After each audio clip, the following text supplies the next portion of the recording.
ये दोस्तों स्वागत है आप सभी का इस यूट्यूब चैनल पे। इस यूट्यूब चैनल के द्वारा आप लोग देख पा रहे हैं कि बिहार बोर्ड मैट्रिक परीक्षा में पूछे जाने वाले साइंस का बिल्कुल हूबहू ओरिजिनल क्वेश्चन पेपर मेरे पास है। अब इसमें से हम आपको बताने वाले हैं कि जैसे कि आपको पता है कि कुल 80 प्रश्न वस्तुनिष्ठ पूछे जाते हैं, वही 30 लघु उत्तरीय दीर्घ उत्तरीय प्रश्न पूछे जाते हैं।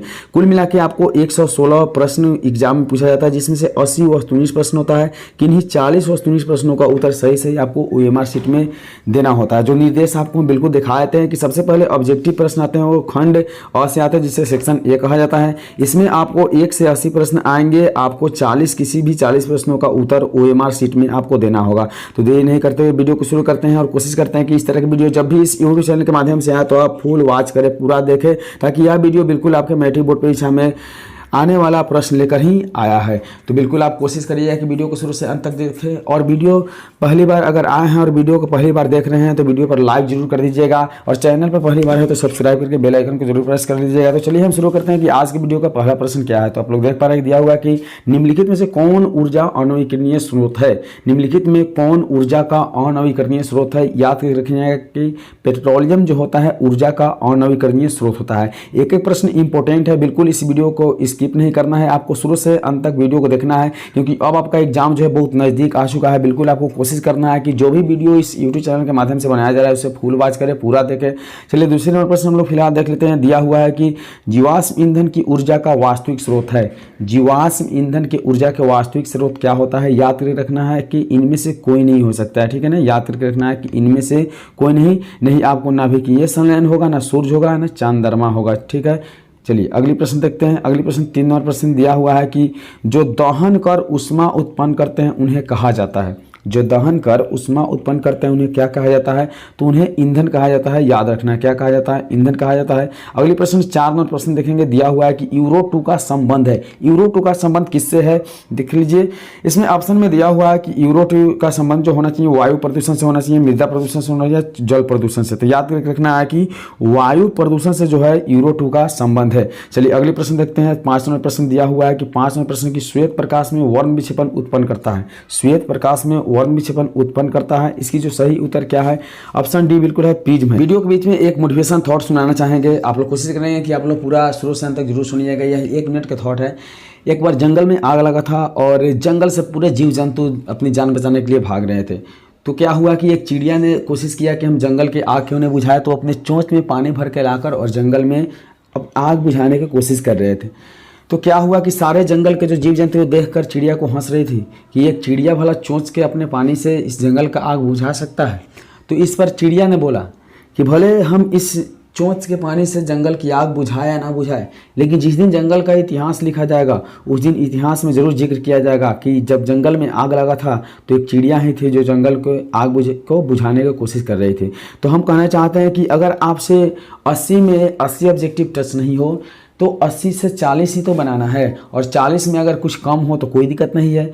जितना हो सके उतना करें ताकि एग्जाम में बेहतर से बेहतर आपका रिजल्ट आ सके। तो चलिए हम लोग 6वां प्रश्न देखते हैं। दिया हुआ है कि सौर ऊर्जा को सीधे विद्युत में बदलने वाली युक्ति को कहते हैं। सौर ऊर्जा को सीधे विद्युत में बदलने वाले युक्ति को क्या कहते हैं। याद करके रखना है कि इसकी जो सही उत्तर है सौर सेल होता है। क्या होता है, सौर सेल होता है। कोशिश करना है कि वीडियो को शुरू से अंत तक जरूर देखें और चैनल को सब्सक्राइब करके जरूर रखें, क्योंकि इस चैनल के द्वारा आपको जो भी वीडियो मिलेगा बिल्कुल ओरिजिनल पेपर का वीडियो मिलेगा और 100% बोर्ड एग्जाम में पूछे जाएंगे। तो आपका 7 नंबर प्रश्न जो दिया हुआ है, यह प्रश्न है कि निम्नलिखित में कौन प्रबल क्षारक है। निम्नलिखित में कौन प्रबल क्षारक है। याद रखना है कि NaOH जो है आपका प्रबल क्षारक है। अगले प्रश्न हम लोग देखेंगे। 8 नंबर प्रश्न दिया हुआ है कि शुष्क बर्फ का रासायनिक सूत्र। शुष्क बर्फ, इससे पहले आपको शुष्क बुझा हुआ चुना के पूछा जाता था, लेकिन यह प्रश्न जो है शुष्क बर्फ का रासायनिक सूत्र क्या होता है। तो ऑप्शन जो बी है CO2 कार्बन डाइऑक्साइड। अगली प्रश्न देखेंगे। 9 नंबर प्रश्न दिया हुआ है कि रक्त का लाल रंग निम्नलिखित में से किसके प्रोटीन की उपस्थिति के कारण होता है। तो रक्त का जो लाल रंग दिखना होता है वो बिल्कुल आपको हीमोग्लोबिन, क्या होता है, हीमोग्लोबिन को उपस्थिति के कारण रक्त जो होते हैं लाल दिखाई देते हैं। अगले प्रश्न 10 नंबर प्रश्न दिया हुआ है कि क्लोरोफिल वर्णक का रंग होता है। क्लोरोफिल वर्णक का रंग कैसा होता है। याद रखना है कि बिल्कुल हरा जो होता है क्लोरोफिल वर्णक का रंग होता है। कोशिश करना है कि इस वीडियो द्वारा 1 से 80 वस्तुनिष्ठ प्रश्न बताया जाएगा, जिसमें से किन्हीं 40 प्रश्नों को आपको ध्यान देकर देखना है, और देखना तो 80 ही भी है लेकिन 40 प्रश्न आप आपके लिए इंपॉर्टेंट है। तो चलिए अगले प्रश्न देखते हैं। दिया हुआ है कि दांत का कठोरतम भाग है, दांत का कठोरतम भाग क्या होता है? याद कर रखना है कि दांत का कठोरतम भाग इनामेल होता है। क्या होता है? इनामेल होता है। अगले प्रश्न 12 नंबर प्रश्न देखेंगे। दिया हुआ है कि थायरॉक्सिन हार्मोन के संश्लेषण में किसका होना आवश्यक है? थायरॉक्सिन हार्मोन के संश्लेषण में किसका होना आवश्यक होता है? याद रखना है कि इसकी ऑप्शन बी जो बिल्कुल सही उत्तर है वो है आयोडीन। क्या है? आयोडीन होता है। बिल्कुल एक एक प्रश्न को शुरू से अंत तक जरूर देखिएगा, इस वीडियो में बताया जा रहा है जो भी प्रश्न बिल्कुल इंपॉर्टेंट है, आप वीडियो को स्किप नहीं करिएगा तो अच्छा रहेगा। चलिए देखते हैं अगला नंबर प्रश्न। 13 नंबर प्रश्न दिया हुआ है कि अपघटक का उदाहरण है। अपघटक का उदाहरण क्या होता है? तो अपघटक का उदाहरण कवक होता है। क्या होता है? कवक होता है। अगली प्रश्न 14 नंबर प्रश्न देखेंगे। दिया हुआ है कि पृथ्वी पर ऊर्जा का मुख्य स्रोत है। पृथ्वी पर ऊर्जा का मुख्य स्रोत क्या है? तो याद कर रखना है कि इसकी जो सही उत्तर है वो ऑप्शन डी अर्थात सूर्य होता है। पृथ्वी पर ऊर्जा का मुख्य स्रोत जो है सूर्य है। अगले प्रश्न 15 नंबर प्रश्न दिया हुआ है कि निम्नलिखित में से कौन पर्यावरण का हिस्सा है? निम्नलिखित में से कौन पर्यावरण का हिस्सा है? याद कर रखना है कि इनमें से सभी जो है पर्यावरण का हिस्सा है, जैसे वायुमंडल, जलमंडल, स्थलमंडल। अगले प्रश्न की ओर बढ़ेंगे। अगले प्रश्न दिया हुआ है 16 नंबर प्रश्न। एक वन परिस्थितिक तंत्र में कितने पोषी स्तर होते हैं? एक वन परिस्थितिक तंत्र में कितने पोषी स्तर होता है? याद रखना है कि ऑप्शन डी इसका बिल्कुल सही उत्तर है, 4 होते हैं। अगले प्रश्न 16 नंबर के प्रश्न के बाद हम 17 नंबर प्रश्न देखेंगे। दिया हुआ है कि अभिक्रिया जिसमें आयनों का आदान प्रदान होता है वह कहलाती है। अभिक्रिया जिसमें आयनों का आदान प्रदान होता है वह क्या कहलाती है? याद रखना है कि वह द्विविस्थापन कहलाते हैं। क्या कहलाते हैं? द्विविस्थापन कहलाते हैं। ऑप्शन बी बिल्कुल सही उत्तर है। अगले प्रश्न की ओर बढ़ेंगे। दिया हुआ है कि निम्नलिखित में कौन समीकरण संतुलित नहीं है? तो जिसके तत्वों के परमाणु संख्या दोनों तरफ के बराबर नहीं होंगे वो बिल्कुल आपका संतुलित नहीं होंगे, तो आपका है ऑप्शन डी। बिल्कुल क्या है? ऑप्शन डी बिल्कुल सही उत्तर है। अगले प्रश्न देखेंगे। आपको 19 का प्रश्न है, 19वां प्रश्न देख पा रहे हैं आप लोग। किसी भी उदासीन विलयन का पीएच मान होता है। किसी भी उदासीन विलयन का पीएच मान कितना होता है? याद रखना कि उदासीन विलयन का पीएच मान जो होता है 7 होता है। अगले प्रश्न 20 नंबर प्रश्न देखेंगे। दिया हुआ है कि निम्नलिखित में से प्राकृतिक सूचक कौन है? निम्नलिखित में से प्राकृतिक सूचक कौन है? याद रखना ऑप्शन बी बिल्कुल सही उत्तर है। हल्दी जो है प्राकृतिक सूचक नहीं है। चलिए अगले प्रश्न देखेंगे। 21 नंबर प्रश्न दिया हुआ है कि धोबिया सोडा का रासायनिक सूत्र क्या है? धोबिया सोडा का रासायनिक सूत्र क्या है? याद रखना है कि Na2CO3 × 10H2O जो है धोबिया सोडा का रासायनिक सूत्र है।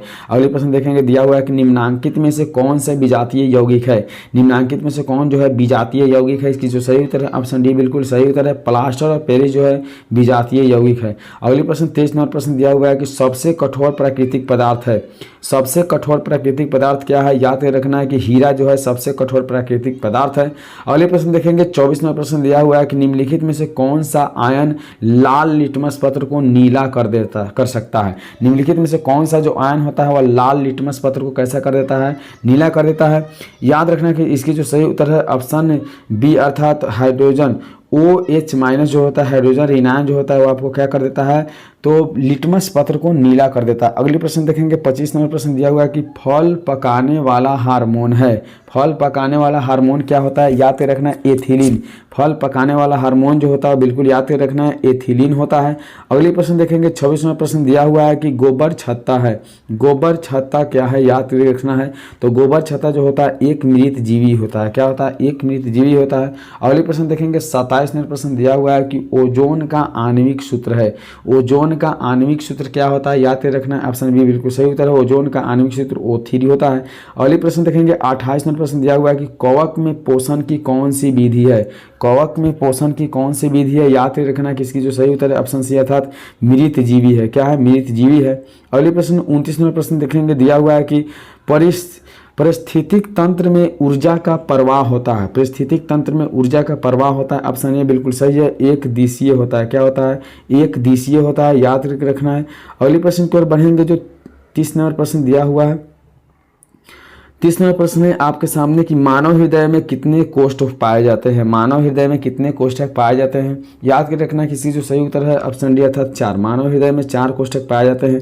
अगले प्रश्न 31 नंबर प्रश्न देखेंगे। दिया हुआ है कि विकासीय दृष्टिकोण से हमारी किससे अधिक समानता है? विकासीय दृष्टिकोण से हमारी किससे अधिक समानता है? ऑप्शन 31 का ऑप्शन ए बिल्कुल सही है, चिंपैंजी से। क्या होता है? चिंपैंजी। अगले प्रश्न देखेंगे। 32 नंबर प्रश्न दिया हुआ है कि दूध से दही बनने में निम्नलिखित में से कौन सी अभिक्रिया होती है? दूध से दही बनने में निम्नलिखित में से कौन अभिक्रिया होती है? तो ऑप्शन बी इसका सही उत्तर है किण्वन होती है। याद करके रखना है, किण्वन जो होती है दूध से दही बनने में निम्नलिखित से अभिक्रिया होती है। अगले प्रश्न 33वां प्रश्न दिया हुआ है कि निम्नलिखित में से किस लेंस को अपसारी लेंस कहते हैं। निम्नलिखित में से किस लेंस को अपसारी लेंस कहते हैं, याद करना है। तो अवतल लेंस को जो है अपसारी लेंस कहते हैं, बिल्कुल याद करके रखना है।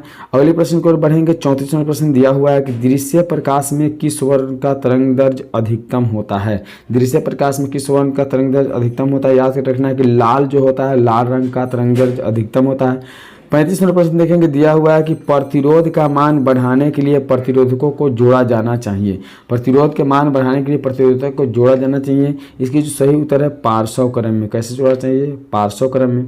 अगले प्रश्न देखेंगे, दिया हुआ है अगले प्रश्न 36वां प्रश्न कि किस उपकरण में प्लस और माइनस का चिन्ह नहीं होता है। किस उपकरण में प्लस और माइनस का चिन्ह नहीं होता है, याद कर रखना है कि कुंडली में नहीं होता है। किस में नहीं होता है, कुंडली में नहीं होता है। अगले प्रश्न 37वां प्रश्न देख पा रहे हैं, दिया हुआ है कि एक अभिसारी किरण पुंज समतल दर्पण पर आपतित होती है, परावर्तित किरण पुंज होगा। परावर्तित किरण पुंज कितना होगा, याद कर रखना कि ऑप्शन बी अर्थात अभिसारी होगा। क्या है, अभिसारी होगा। अगले प्रश्न देख रहे हैं 38वां प्रश्न दिया हुआ है कि चुंबकीय फ्लक्स का एसआई मात्रक है। चुंबकीय फ्लक्स का एसआई मात्रक क्या होता है, याद करके रखना कि वेबर होता है। क्या होता है, वेबर होता है।